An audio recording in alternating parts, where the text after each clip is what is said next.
नमस्कार, मेरा नाम गोपाल सलवी है। मैं राजकीय महाविद्यालय प्रतापगढ़ में समाजशास्त्र विषय में सहायक आचार्य हूँ। आज का हमारा जो व्याख्यान है वो परिस्थिति एवं भूमिका से संबंधित है। अपने इस व्याख्यान में सबसे पहले हम सामाजिक परिस्थिति या परिस्थिति किसे कहते हैं उसकी अवधारणा को हम देखेंगे और विद्वानों ने परिस्थिति को किस प्रकार परिभाषित किया है, उनकी कुछ महत्वपूर्ण परिभाषाओं को भी हम समझने का प्रयास करेंगे। तो हम चर्चा करते हैं परिस्थिति। प्रत्येक व्यक्ति का समाज में कोई न कोई स्थान होता है। उसी के आधार पर वह अन्य व्यक्तियों से अंतक्रिया करता है। अंतक्रिया के समय वह समाज सम्मत व्यवहार करता है। उसके व्यवहार करने के तरीके भी पूर्व निर्धारित होते हैं कि वह किस व्यक्ति के साथ किस प्रकार के संबंध रखेगा। इस प्रकार अंतक्रिया के समय व्यक्ति का कोई न कोई पद अवश्य होता है, जिसे समाजशास्त्री भाषा में या समाजशास्त्र में परिस्थिति कहा जाता है। परिस्थिति समाजशास्त्र में महत्वपूर्ण अवधारणा है। बियरस्टेड के मतानुसार परिस्थिति का व्यवस्थित रूप मिलकर संपूर्ण समाज का निर्माण करता है। इसीलिए वे समाज को सामाजिक परिस्थितियों का जाल कहते हैं। एक दिन में व्यक्ति अनेक लोगों के संपर्क में रहता है, उनसे संपर्क करता है और सबके साथ उसके संबंध भिन्न भिन्न प्रकार के होते हैं। उदाहरण के लिए एक व्यक्ति ऑफिस में ऑफिसर है, घर आकर पत्नी के साथ पति के रूप में, बच्चों के साथ पिता के रूप में, माँ बाप के साथ बेटे के रूप में उसका संबंध होता है। इस प्रकार समाज में व्यक्ति का कोई न कोई पद अवश्य होता है, जिसे परिस्थिति कहा जाता है।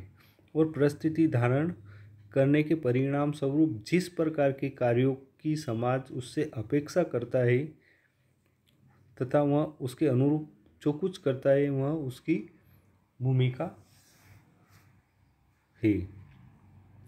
सामाजिक परिस्थिति व भूमिका के विषय में अनेक समाजशास्त्रियों ने विचार व्यक्त किए हैं, जिनमें लिंटन, मर्टन, पार्सन्स, हिलर व डेविस आदि समाजशास्त्री प्रमुख हैं। हम इन विद्वानों के द्वारा परिस्थिति की जो परिभाषाएं दी गई हैं उनको देख लेते हैं, जिससे इस अवधारणा को वो समझने में और अधिक आसानी होगी। तो सबसे पहले हम देखते हैं ऑकबर्न एवं नीमकोप ने परिस्थिति की क्या परिभाषा दी। ऑकबर्न एवं नीमकोप के अनुसार परिस्थिति की सबसे सरल परिभाषा यह है कि यह समूह में व्यक्ति के पद का प्रतिनिधित्व करती है। अर्थात परिस्थिति जो होती है वह किसी समूह में व्यक्ति का जो पद होता है उसको रिप्रेजेंट करती है। इसी प्रकार लेपियर ने लिखा है कि सामाजिक परिस्थिति सामान्यतः उस पद के रूप में समझी जाती है जो एक व्यक्ति समाज में प्राप्त करता है। इसी प्रकार बियरस्टेड का कहना है कि सामान्यतः एक परिस्थिति समाज अथवा समूह में एक पद है। रोल्फ लिंटन का मत है कि सामाजिक व्यवस्था के अंतर्गत किसी व्यक्ति को एक समय विशेष में जो स्थान प्राप्त होता है उसी को उस व्यक्ति की सामाजिक परिस्थिति कहा जाता है।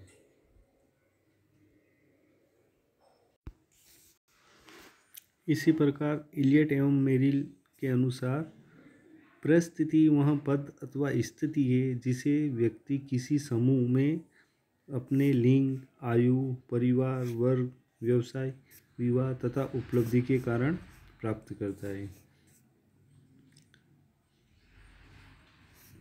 इसी प्रकार किंग्सले डेविस की मान्यता है कि परिस्थिति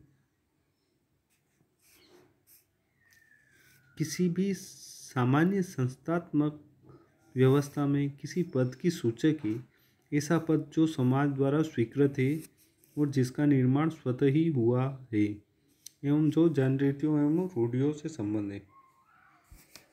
इन परिभाषाओं से स्पष्ट है कि भिन्न भिन्न विद्वानों ने परिस्थिति को भिन्न भिन्न रूप में परिभाषित किया है। निष्कर्ष रूप में हम कह सकते हैं कि परिस्थिति किसी समाज अथवा समूह में विशेष में एक पद को इंगित करती है जो व्यक्ति को अपनी योग्यता के आधार पर प्राप्त होता है। व्यक्ति जितने समूह की सदस्यता प्राप्त करता है वह उतने ही पद को भी प्राप्त करता है। अर्थात व्यक्ति किसी स्थिति का निर्धारक समूह है। इसी कारण बियर स्टेट की मान्यता है कि परिस्थिति वह पद है जो समूह संबंध, समूह सदस्यता अथवा समूह संगठन के द्वारा प्रदत्त होता है। परिस्थिति सदैव तुलनात्मक होती है, अर्थात प्रत्येक व्यक्ति की अनेक परिस्थिति होती है, लेकिन सभी परिस्थिति दूसरे व्यक्ति की तुलना में ही होती है। एक परिस्थिति को दूसरी परिस्थिति के संदर्भ में ही देखा जा सकता है। उदाहरण, जब हम कहते हैं कि कोई व्यक्ति पिता है तो यह निश्चित है कि उसके पुत्र पुत्रियां हैं। यदि कोई दुकानदार है तो उसके ग्राहक भी निश्चित होंगे। अकेले व्यक्ति की कोई परिस्थिति नहीं होती है। इलियट एवं मेरिल परिस्थिति को एक ऐसी स्थिति मानते हैं जिसे व्यक्ति लिंग, आयु, परिवार, वर्ग, व्यवसाय, विवाह आदि को अपने प्रयासों से प्राप्त करता है। लेकिन सभी पद प्रयासों से नहीं मिलते, कुछ पद परंपरागत तरीकों से भी प्राप्त होते हैं।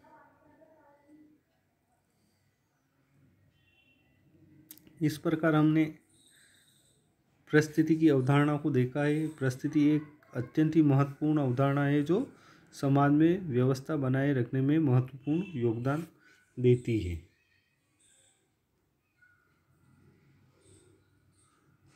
निश्चित ही परिस्थिति की इस अवधारणा को आपने समझा होगा। हम अपने अगले व्याख्यान में सामाजिक परिस्थिति के प्रकारों पर चर्चा करेंगे। आज बस इतना ही। धन्यवाद।